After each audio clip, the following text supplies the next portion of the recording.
Just want to welcome, I want to welcome the Optimist Club. Thank you for coming. And I really want to welcome everybody, especially Mitt TV. Paige is back there on the camera. We talked to Ruth this week. Jerry's here from the Mitt TV too. He's going to write a little article. So we appreciate getting a little bit of a publicity. And we did invite the Romeo Observer. Maybe they'll still show up. We hope they will. And also Channel 6. They couldn't make it tonight, so they said that we could maybe maybe Don and I can go there in the middle of next month and do a little something. So the more we can get out there, the more information we can get out there. So I do want to really welcome everybody, and thanks a lot for coming. It is a nice summer night, and I know you gave that up to come. We've got a lot of exciting things happen. You can see on the table here, Donna has finally worked out a plan, and John had kind of put the foot in our back to make sure we got that, but I think that's going to help fundraising.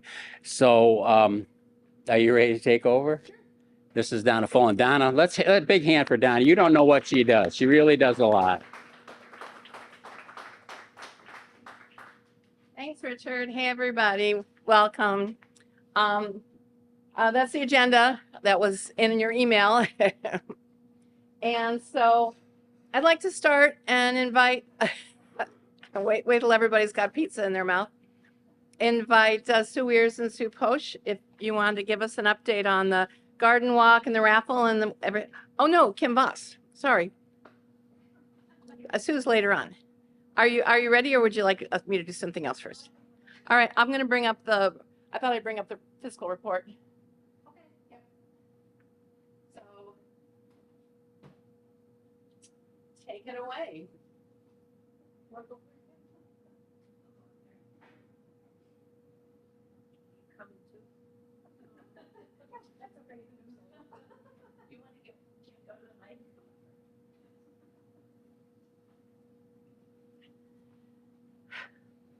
Well, we had our garden walk, and it was, I think, a really big success. We sold 133 tickets altogether, and with our expenses, which were about... Okay. Oh, all right. Should I start over? We sold 133 tickets for our garden walk. And the nicest thing about the garden walk was it stopped raining just in time. So I felt like all is well. And it was a little bit on the warm side, but it seemed like everyone really enjoyed themselves. All the garden people, all of the people who were walking through the gardens seemed to really enjoy the gardens themselves and the people who were opening their gardens to share them with everyone. So we did sell 133 tickets. We spent about $950 on the promotional materials, the maps, and also some of the permissions that we had to get in order to hold the raffle and whatnot. So we spent just under $950 on that. And altogether, we made just over $5,000. So I thought that was a really successful day. And I think it did a lot of good for the Green Space Group too, because it got the word out to even more people what we're trying to do. I think Sue's going to talk about the raffle.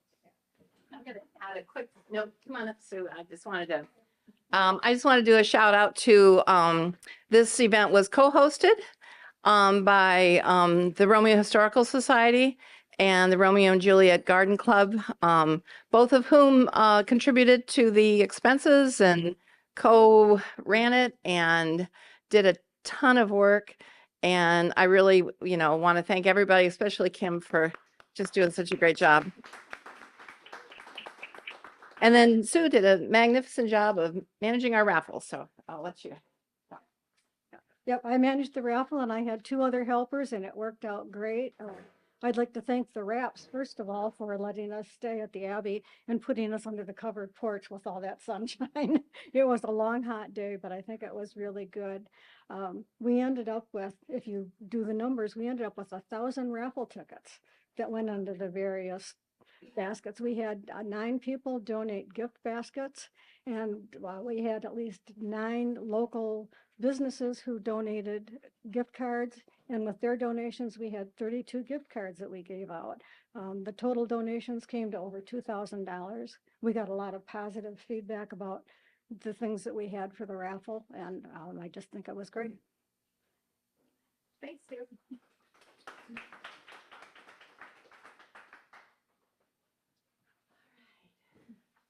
I'm wondering if somebody would help me by taking some notes. I'm hoping we can have some really good discussion on this plan. Anybody willing? Richard? What? Can you take some notes? Can you take some notes? Yeah. Yeah.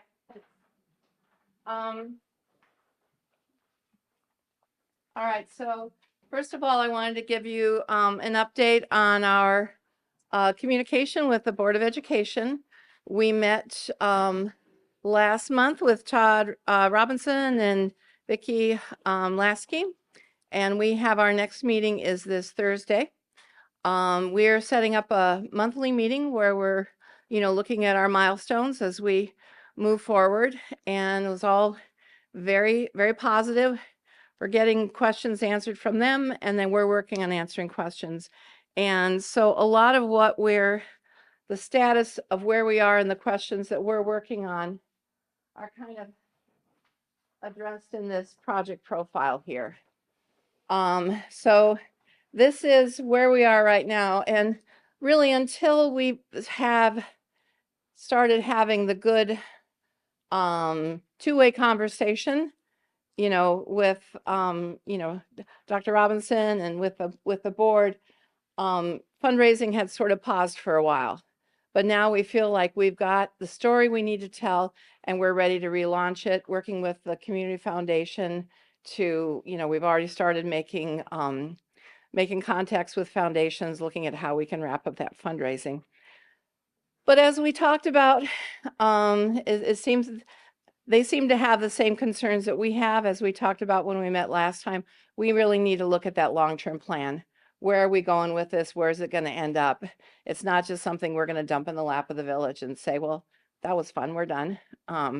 So that's kind of where we are right now. So just to go over this briefly, just kind of a little bit of history of the project, how it started, who we are, what our goals are. The importance of Fort County Community Foundation as our fiduciary and our key fundraising partner and planning partner. And that our intent is for the Village of Romeo to be the future owner of the green space. However, and this is a conversation, a discussion that will come up as we, continue to talk with the village. Would it work better to, hand the money to the village and have them buy the property, or to actually identify an interim landowner who could hold it while we, continue to get the grants to bring it to the state we need it to be in, and then gift it to the village when we're ready. I'm kind of leaning towards the interim landowner, and we're making some inquiries. I've got a contact out with the Conservation Fund, Trust for Public Land. We've already actually had that discussion once with the village when we were talking to Strict Service Land Conservancy. But they were not, it wasn't a good fit for them because it's not conservation property, and so it's not within their, mission to preserve simply open space.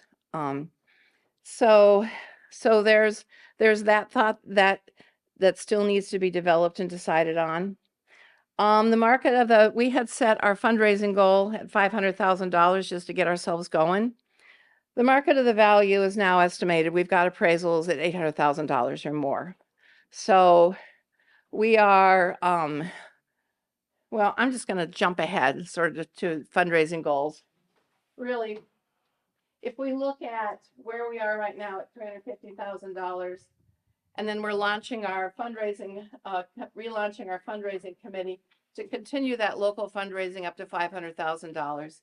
And then this, working with the Community Foundation and some other contacts at the county on developing those foundation grants to, finish the acquisition. We'll be able to give you a good update on those, contacts as we move along. But all of that is dependent on what that long-term plan is. We're going to invest that much money in this project. We need to know it's going to turn into something that's meaningful. So last time that we met, you guys said, we need to see a plan and talk about it and make that, see where we're moving forward. So that's also needed in this context also. So that's where, and that was the fundraising plan. Where, where we are, what that final number will be, we don't know. We just have we know what the market value is, per appraisals now. That's more discussion to see if we have to land all the way up there or if there's some wiggle room. They did indicate that they had invested $680,000 into the property to date with the demolition, lawyer fees, all of that. So anyway, to be continued. And then we have the current condition being mowed open space with scattered trees. And then what we want to bring forward tonight, I know this has been discussed before, that it would serve as a village park, but as green space. I'd like to bring forward the idea of specifically of an arboretum. An arboretum. An arboretum is a collection of trees that has a purpose. It's for study, it's for beauty, and it also has a certification process. So Morton Arboretum in Chicago has ArbNet, which is the organization that certifies arboreta. That would give us a structure into the future. And I can send you guys some links after this meeting, and I, encourage you to sort of think about that going forward. So with that in mind, all of the things that we've talked about, creating a unique experience. We've got the playground at the Morton Street Park. We got the village park with a great gazebo and a place for events. We've got the trailside park. This would create a totally different experience where you can immerse yourself in nature, you can relax. And we've always talked about having outdoor education opportunities there. So this is trying to flesh that out a bunch more. So it would be a local destination. Neighbors, there's a lot of people that live within a 10-minute walk. Folks that could gather and relax, socialize. You could have like yoga classes and, kids running around in the open space. But as a more regional destination, by actually, pursuing sort of the scientific aspects of the Arboretum as a place where people will come from farther away. And I really need to give a big shout out to Joe Young. Joe Young is an arborist with MSU, and he has been amazing. He's had so much input into this, and I know that he'll, sort of be at our side all the way. He's just a wonderful technical advisor and brings so much expertise to the table. And then we've talked about how the property, can add that value to the historical context because we've got the history, we have the opportunity to interpret history on the site. And so what's next for us is continuing fundraising and grant seeking. We've got the site plan, which we want to look at together, see how you guys feel about it. You're our community. But I've started working on cost estimates. Where I work, I've got some unit costs for things, like what does it cost to, put in a paved pathway? What does it cost to restore ecosystems and stuff like that? And Joe's able to help with that too. So everybody needs to know, okay, well, that's a pretty picture. What's it going to cost and what's going to cost to maintain it? So we need to come up with all of that. And then we need to obtain a commitment from the Village of Romeo to either acquire the property once the resources are in place, whether that be the money or it be, the development of the property, a commitment from them that, yes, we want this to be part of our community. And a strategic plan for our long-term commitment to maintaining and continuing that investment. So think about all of us, and there's a lot more people involved than who's in this room. What is our commitment in the long run? If we're talking about an arboretum and a certified arboretum, that requires some sort of decision-making board that sort of moves things forward and, keeps the vision in place. So a bunch of reading there. If anybody's got any, I want to look at the site plan now, but if anybody's got any thoughts right now, we really want to hear that. Is this direction? Well, first of all, does the direction feel like the same direction? I mean, our green space, all of the things that we've envisioned. We're not drifting, right? Okay, all right. The whole site or just a portion of it? Well, I've identified in the map, a portion of it as specifically arboretum, but the whole site would be determined an arboretum because the arboretum, you have to, at the minimum certification level, you have to identify a minimum of 25 different types of woody plants. So, we would have the trees that are planted in that arboretum area, the oaks that are planted in the savanna, and then there would be shrubs in the, and it would all be native. I would say the whole site would be certified. Yeah, because I didn't know if it would need to be a certain percentage of trees, that sort of stuff. Yeah, it's the minimum of 25 different, Trees, but the site itself is 4.6 acres, right? that doesn't matter. Yeah, size doesn't matter. Just number of species or varieties. So if we go out to foundations, go out to our local businesses with this in hand, everybody feels okay about that? All right. Thank you. Let's take a look. All in favor, say aye. Well, the picture crystallizes. Yeah, I mean, we're talking about, well, this, that, and the other thing. What's all that mean? Yeah. That's what it means. That's what it means. That's right on money. And lots of pictures on the front and the back too. So let's talk about, thank you. And, as a group devoted to this, we've always got to kind of keep our eye out for drift, like, and then I think this keeps us nice and focused. Let's see, I'm going to do some pointing at the screen. I can help. Oh, the screen went to sleep. I have one other question. I know we're recording from Mitt, but are we editing or how's that working? Well, Paige is gonna edit, yeah. Okay. Because on some of this, we may want to keep our powder dry on some of the discussion. Well, I hear what you're saying. Maybe we should talk about that at the end. Well, you notice I was careful about talking about points of negotiation. Right. I think, focusing on this is what we Yes. definitely want people to know about. Okay. I think what you put together there is a real good summary of where this could go, right? And I think that's great. While Donna's doing it, we meet every Sunday at Donna's house at 7:00. And, we're open to all suggestions, but this is kind of funneled down to that plan.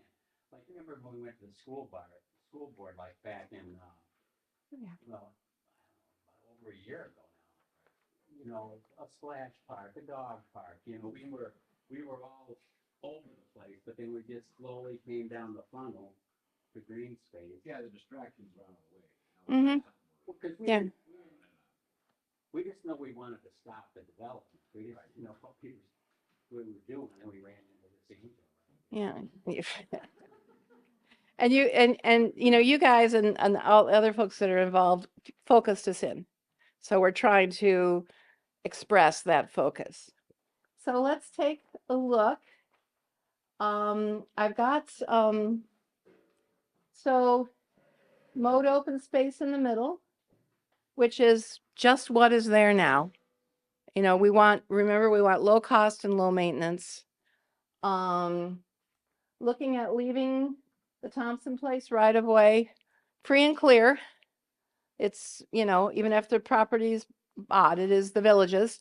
And then we were thinking about, you know, like this is north and east side of the property, focusing that as the sort of the arboretum of trees in more of a park-like setting. Like there'd be, you know, mowed grass. You see the guy sitting here with his dog, and just a place that looks very much like a traditional city park with trees and grass. And then over here, Oak Savannah is one of the original ecological ecosystems in this area. And Joe's kind of an expert in that restoration, but it's tall grasses, tall wildflowers, occasional oak trees. So it's fairly open, and you can just do really neat things with like mowing paths through it. Like you see over here. And it also is an educational opportunity to understand, you know, what the original ecosystem was, how it was maintained, and how it connects with the native inhabitants, you know, from before pre-industrial times.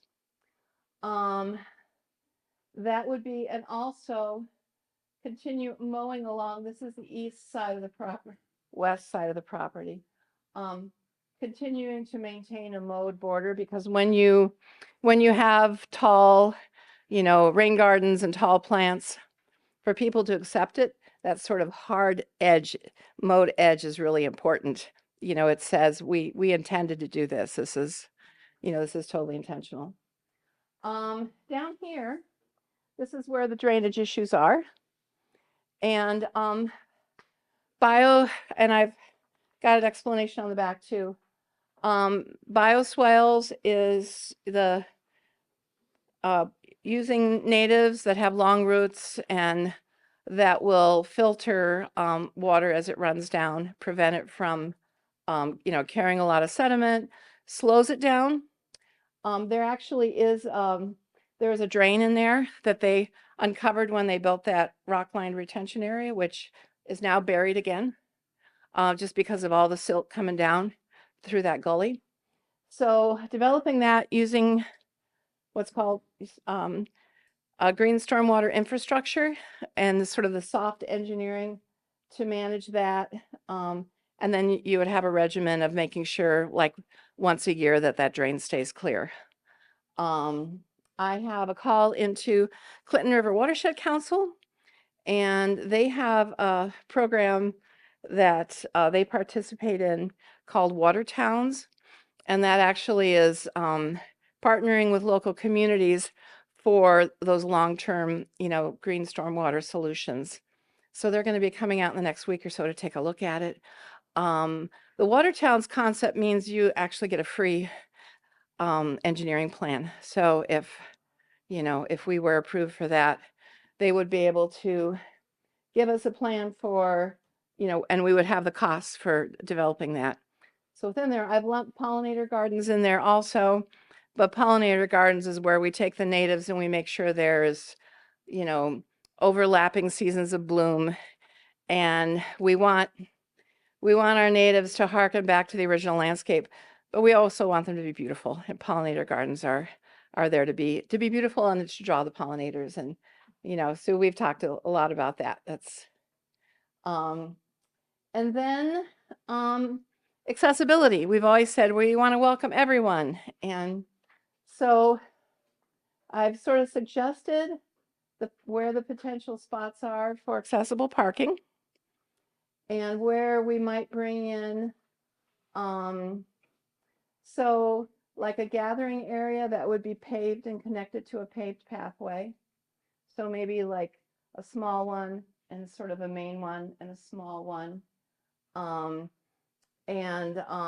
So that somebody of limited mobility or even a stroller or something can easily get in there, and then have some activity around it, like, these sort of natural play elements. There's like boulders to climb on, and there's like these log steppers that you can put in. There's just lots of companies that, work with those sort of natural elements, logs to balance on. So that kind of builds that intergenerational multi-ability experience. You maybe have a grandparent on the paved pathway, and next to it you got some grandkids bopping around on these natural elements. We certainly want to integrate the pollinator gardens into there. And then this activity area is kind of a TBD. I mean, I think that's something that would be developed last. But as we move forward, especially if hopefully interest in, our community and surrounding communities, daycare centers, whatever, the interest grows in outdoor recreation and the possibility of using this space as an outdoor classroom, that would be a place to have like a tool shed, maybe raised beds for gardening. You may want to eventually put a small one-stall restroom in. The area is less than, a quarter of an acre. It's about 2 times the size of the fenced-in area in my backyard. I've got that's sort of my unit of measurement as I look at this. But that would be like, I've got a picture there of a lady and a child, looking at something in the garden. I know Kim has had some great ideas about, indigenous foodways and, the opportunity to teach about that. So, I mean, I think that the opportunities in there are huge, but the idea is just set aside that spot. We're probably going to figure that one out later. First of all, we establish the planting, we establish the routes to the property, and that it, welcomes people of different abilities, and that it's beautiful, and we make something that's just so amazing and special that everybody's really excited about it and just wants it. So, thoughts? I have a question. Can you help me understand this Thompson Place perhaps? Because it's a road to nowhere. Yeah. I mean, east of that, there's no road. West of that, there's no road. What is it that the village sees that is so critical there to that piece? Is there oil in there or something, and they know, or what? It's just, We're- it's there. Yeah, we're being respectful. Okay, it's there. Yeah. I think that they wanted to keep it because they also do not really want housing to go with it. I believe that might be where she was going when she said, this is our road, we can't have that. Yeah. Where the development property, That kind of kills it. with that.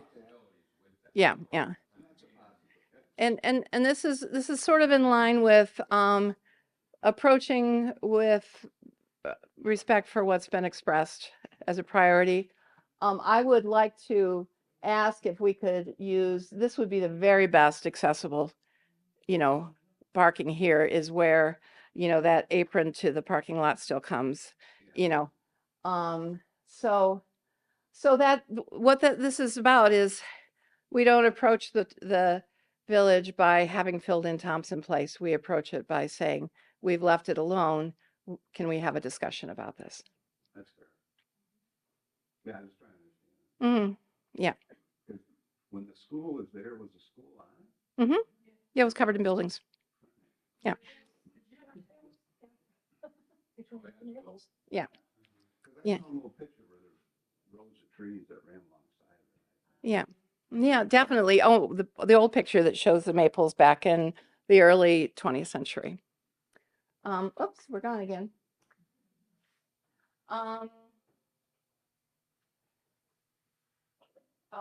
Any other thoughts? Is this something that you all feel comfortable with GSOPs heading out into the world with?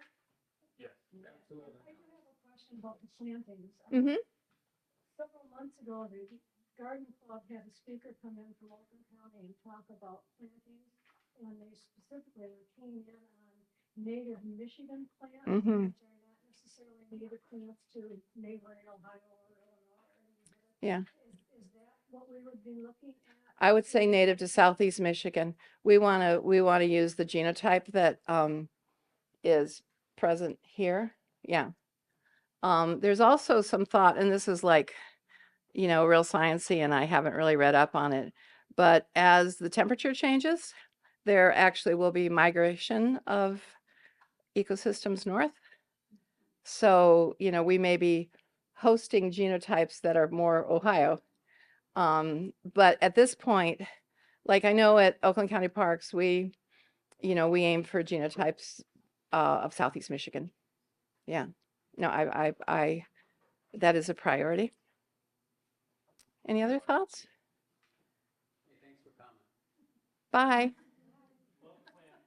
All right. All right. I have a question. Yeah.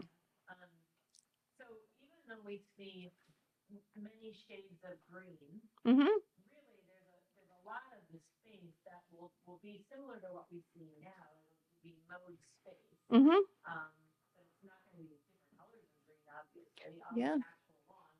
So we'll see a more uniformed, consistent look than really what we're seeing because it's going to be the same. It's going to be a lot more lawn than what it's sort of. This is going to be lawn as it is. This will be different. Over there, yeah. This will be tall. This will be different. But where the arboretums are, that'll be grass underneath the tree canopies. Yeah. correct? Mhm. Okay. Yeah. Yeah. And then the mowed open space that Thompson Place Mhm. will be, then the mowed open space you have above it where the open mowed space 0.05 acres, that's just an extension of the same. Yeah. Yeah. And that's that tidy edge. Yeah. Thank you. Yeah. Okay. Any other thoughts? Can you think of something we might have forgot, or can we improve? I mean, we just gotta get the money. Yeah. Yeah. It's not like, hey, I was okay with this 20 minutes ago. We could skip that. We gotta get the money. I will. This is a great plan. All right. Well, we wanted to make sure that we head out in the world with this. You guys feel good about it? Well, what you just said, that's number one on my brain every day, the money. But this plan will now, in John, kind of kept his foot in our back. And now we can go to donors and say, hey, this is what it's, this is what it's going to, hopefully this is what it'll look like. With improvements or, other people's ideas, but this is now something that they can sink their teeth into. Yeah. And hopefully, it'll turn into, money. And we can identify, it's really easy to identify funding for all of this. I mean, that is, we're doing the work that is being encouraged by, the federal granting agencies, and, we can fund this, and we can phase it, That's a question I have, because I'm not real crystal clear on how this is gonna work. Now, there's one outfit you said filled out because it's not part of the conservancy. Mhm. I remember the name of that place, but let's pretend this whole community, we're in October, and we're at 400, and that's it. Mhm. We're done. How do we get these organizations you're talking about to get to the number the school board says, okay, sign here? Yeah, that's right now, that's the foundation fundraising. There's several private foundations. So those people exist, it's just a They- matter of saying, well, this is what we Yeah. need, this is how far the community out of their own pocket grassroots. is Yep. going. We gotta go from here to here, and we've got X days to do it. Yep. Okay. Yep, we have the introductions to about 5 foundations, and this was the first step, is to send it out to everybody, get responses. I'll send out a little email to say, does anybody have any concerns? But, to take this as a package and say, here's where we're going and here's what we need. Yeah. Right. Directionally, it certainly does what you need now, Hmm. but I still have concern with respect to, gee, the dog caught the car. Okay, what are we gonna do? What's it gonna take cost-wise to make the walk after the Oh, yeah, that's what we're figuring out. I mean, that's the next step. I've got, And I know. but I We're think getting we there. gotta Think about the wins on that too. Mhm. When do we have to have it so that we can, because when you want to go out and talk to people about how much, well, what are you asking for? Mhm. We need to be asking ourselves, well, what are we asking for? Mhm. The, if you gotta get the, we'll say the number's 800,000. Mhm. Say that's the number. Mhm. And you got 500,000 because, well, that was your goal, somehow we Mhm. can achieve it. There's the $300,000 gap might be there because of grant money, I guess is what I'm thinking. That's right. That's right. Mhm. That just gets the property. Yep.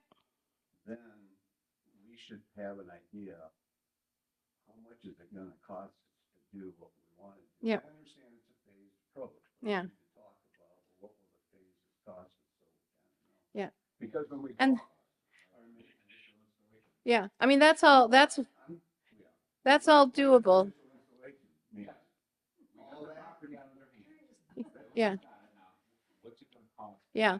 You're right to do That's, we're working on it. Because all we did is, Yeah. we didn't build the house, we just bought the property. Yeah. Yeah. So we're stuck at doing one thing at a time.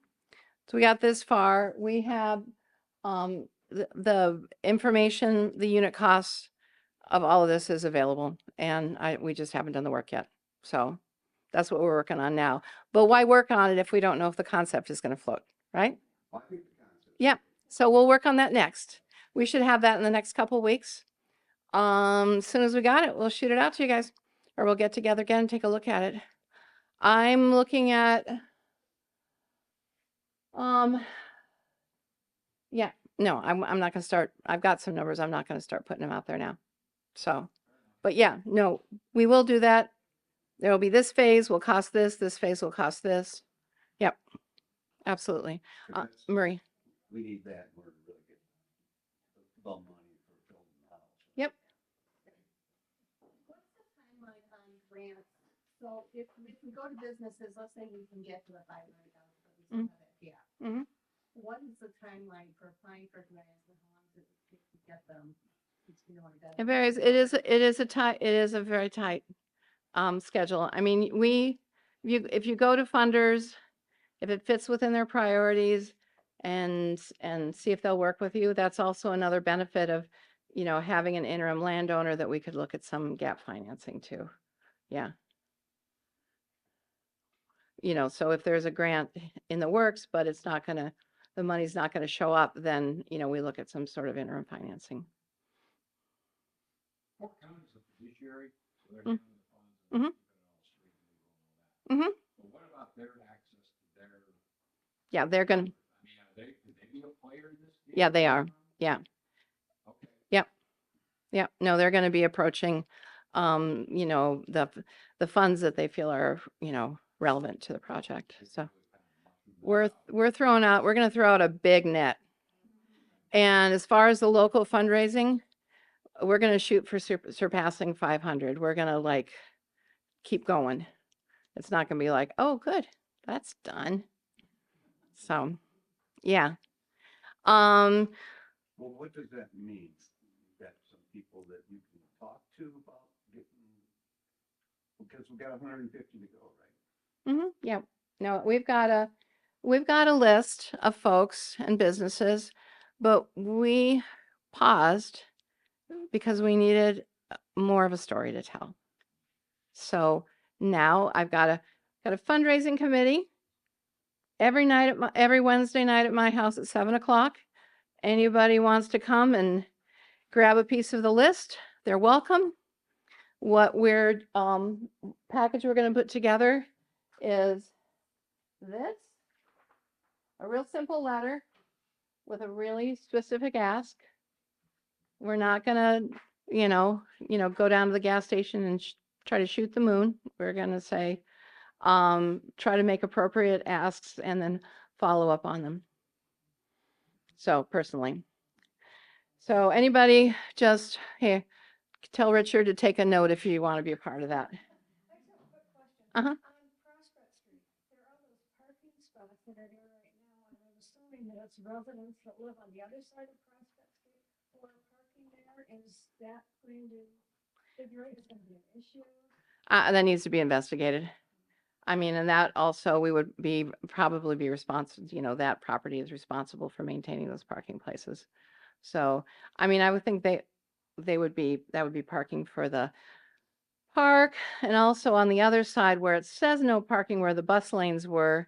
I had a meeting this week with the village planner, got canceled, and I'm gonna meet with her next week, hopefully, and we're gonna go over any sort of relevant ordinances and stuff that, you know, what should, That could easily be made, graded out during construction phase into parallel parking, or not Yeah. parallel, but angle parking. yeah, It's halfway, the distance is halfway there with the land. yeah. You just extend it a little more. Mm-hmm. and angle parking. Yeah. I live like right at that parking, where all the parking is, and quite honestly, it's not really, I mean, some residents park there, but it's people from other streets that park there. It's a lot of people who walk their dogs come and park there. And it's also the construction parking lot. Yeah, for sure. So it's for the most part not full. Yeah. And it's usually not full, like, people don't leave their car there for days. If they did park there, it might be because they had company or whatever, but it's mostly open. I mean, it would be parking for our green space, Yeah. mostly. And I think it would mostly be available. Yeah. Yeah, and then the whole parallel parking on the other side. So, so anyway, certainly a talk with the planner to understand what the rules are, what sort of change we would need to ask for to, you know, use that well. There's not anything else. I was gonna ask Sue and some folks have been doing some amazing research on outdoor education, and I'd like to invite Sue. Thanks, you guys, for all the discussion. Really, really appreciate it.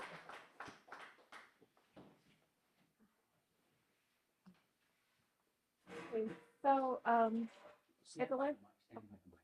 at the last meeting, the other Sue here had talked about educators and outdoor education, and I thought, well, gee, we maybe need to look at that more formally. So we have a committee of 4 of us, the other Sue and Kim, and then also Nancy O'Brien and Rosemary Farrell. So we met in July 8th in my dining room, and we had talked about a little bit ago about there were questions for the school board and whatnot. So we are looking at parks in the area that currently do some kind of education outdoors, and answer from what we see and what we talk to them about, that those are the things the school board is asking for, not a cohesive, you know, everybody's asking the same questions. I think you're getting multiple questions from different people. So yeah. So there are 10 questions. They're largely focused on adherence to things like state education topical standards. I'm not a school teacher, so I didn't know what a standard was. I learned that already. And specifically history, including the culture of Indigenous people, the Americans with Disability Act standards, what are their resources like? So maintenance, funding, marketing, and management. And we opted to each visit a different park. And one was Seven Ponds, Dinosaur Hill, River Bends. I went to Stony Creek. And I don't remember what the other one was. So Kim explored information regarding Michigan's science standards and the United Nations sustainability goals relevant to our outdoor education. So it's not that we're really going to tell the school board what we think they should do. That's not the point. You know, if they want to use the property for that, it would be a great thing for them to be doing. So we have had a questionnaire. We've asked questions. We've gotten 4 sets of answers, and we're meeting tomorrow. We're going to go over those, and then we will make a concise synthesis of the information, the responses, and then send those on to Donna so she can just put them as an appendix about the, you know, the answers to the questions they were asking. So the other thing is we spent a little bit of time on doing literature research, literature regarding studies on the association between outdoor education, including faculty and student outcomes, such as student motivation and engagement, test scores, grades, and teacher job satisfaction.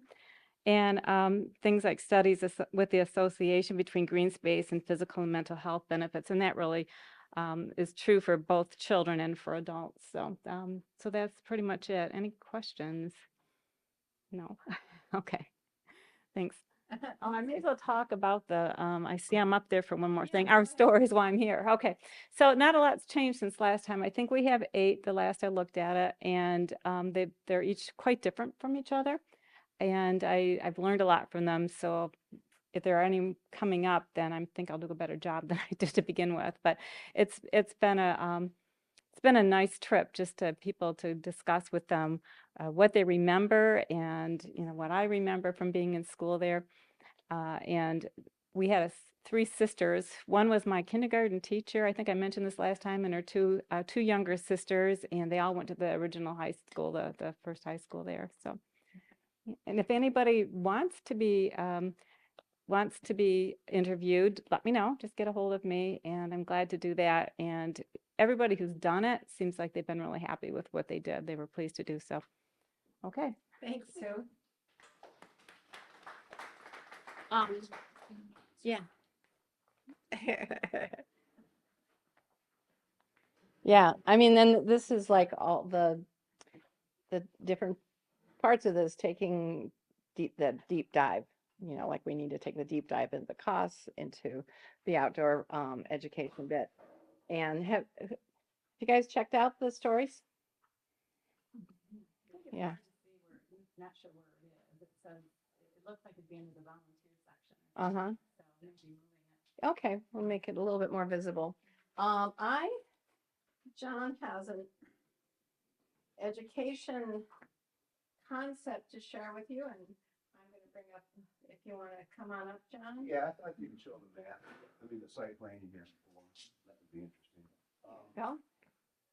My thought is this. This is all gonna take a while to grow, isn't it? In the original, green space stuff, it was why the place matters. And I think it was because of the stuff that used to be there that isn't there anymore, which is, I guess, why we're here tonight, but nevertheless. And my thought is this. If we were to give some walks through there with respect to, what used to be here, and how do you show that? Well, you would have. Well, I thought we were brainstorming. Sorry. Because what this is all about is, I think we need to somehow get the history part of it, right? Romeo prides itself on history. Frankly, in my opinion, it could do more in that regard. And maybe this could be a way to kind of understand how to do more of that. And that would be the following. We could put, like, what did the Dickinson Institute really used to look like? Well, if we had a fence post or a signpost there with a QR code on it, one could quickly look back and say, well, what did it look like? And with the QR code, obviously, you'd be linked to a website or web page. I'm not sure which it is, but nevertheless, you could look at what were the pictures that were relevant to the Dickinson. And you could also have a story there, what was there. And you could put audio in on it and so on and so on and so forth. You could walk all the way around those sites. Well, what did the old high school look like? Well, here's the south elevation, maybe a post there with a QR code linked to a page. You could see what it looked like. And. So you could walk around there. What the Maples used to look like. The same thing. It's really, really easy to have a post with a QR code on it that links you to a site or to a web site. And then you just draw that in.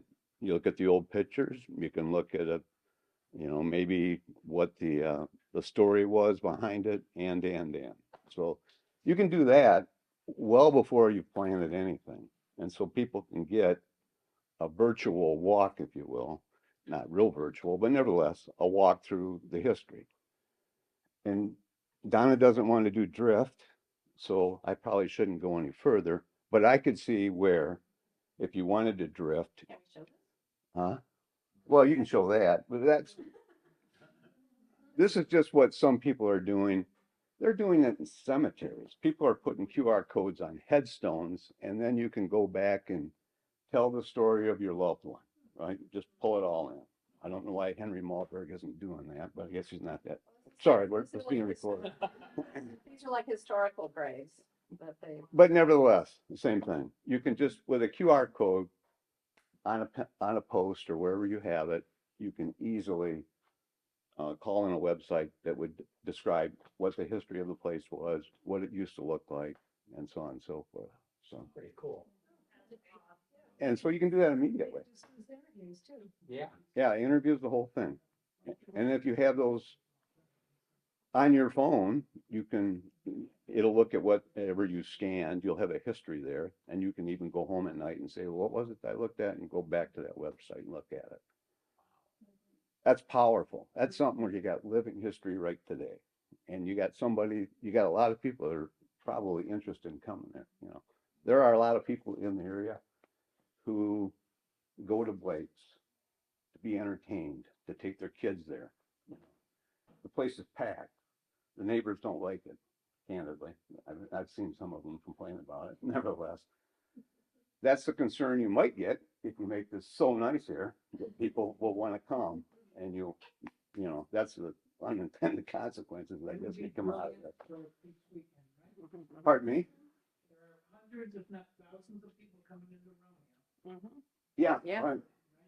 Labor Day weekend. Yeah, yeah, right.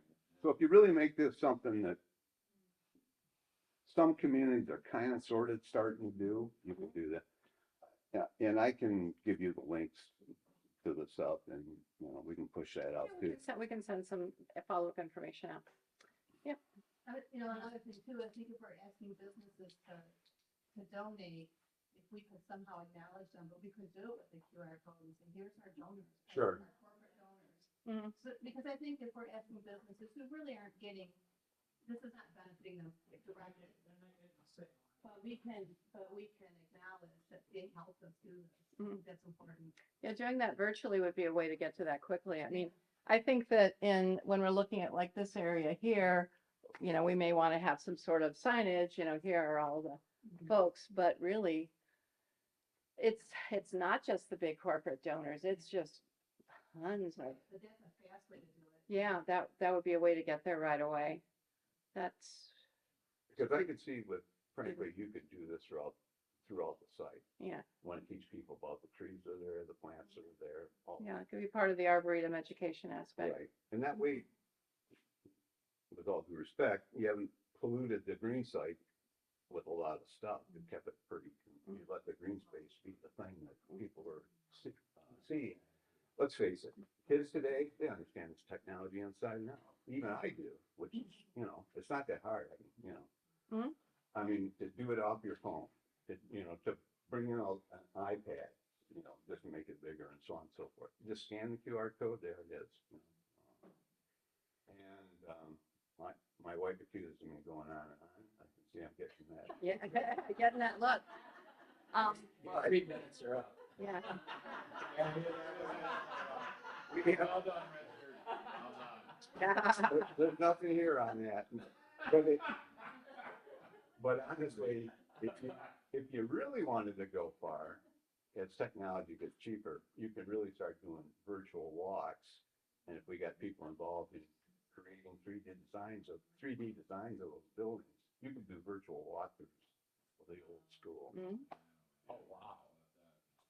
That would be, you know, And there's some examples of that we looked at. Yeah. yeah, I mean, Yeah. it's coming, frankly. We don't want to do it ourselves. We'd want to get a lot of help. That could be done too. Mhm. So I apologize for the drift. You did not drift. Actually, let's, maybe I'll keep you for a second here, John. I wanted to say a word at the end here about that long-term strategic, planning. And, you know, who do we want to be in the future? Those aren't decisions we need to make right now. I think part of that is understanding, you know, I feel that the Arboretum, model is a good framework for that.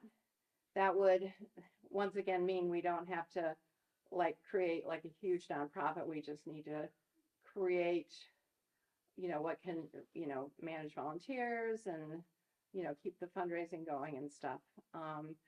And I think John has some interest in maybe gathering a few people to start seeing what that looks like. Well, yeah, I mean, my thought is this, it's not enough to build the house, you gotta maintain the house. And frankly, it isn't the people that build it that end up keeping it up. It's the generations after. How do you do that? How do you sustain it? What do you got in place to do that? And I think that needs to be looked at pretty early on, not right now, but pretty early on, so we all understand. Not only are we gonna have a plan for how to put it together, but how do you sustain it? And so that's what needs, I Yeah. think needs to be And looked at. sustain those critical partnerships. Like, I mean, in the future, it'll be a partnership, you know, it'll be, it's owned by the village. Sustaining that partnership, the partnership with the funders we go back to year after year with the sort of technical organizations, you know, the Watershed Council, those, you know, that all, how you keep all of that working together. Right. So we'll, yeah, thanks. So we'll come back around. We'll have those installation and maintenance costs, and we'll talk about you know, how we're structured now as far as the work, and go from there. Does that sound good, everybody? I just want to say one final thing. If you look around this room right now, this really has been the core group. You know, you guys have showed up for everything. This is really the core group. I wish we'd get more people, but it's tough. But you guys, I just can't tell you how important it is that you guys show up, because you've just been the core group. This is, you know, so I'm glad I got to meet some of my neighbors too after today. Yeah. No. Yeah. Thanks for coming. Yeah, and I also want to, I want to note how much we appreciate Mitt TV. Their support and their championing of this has been wonderful. So.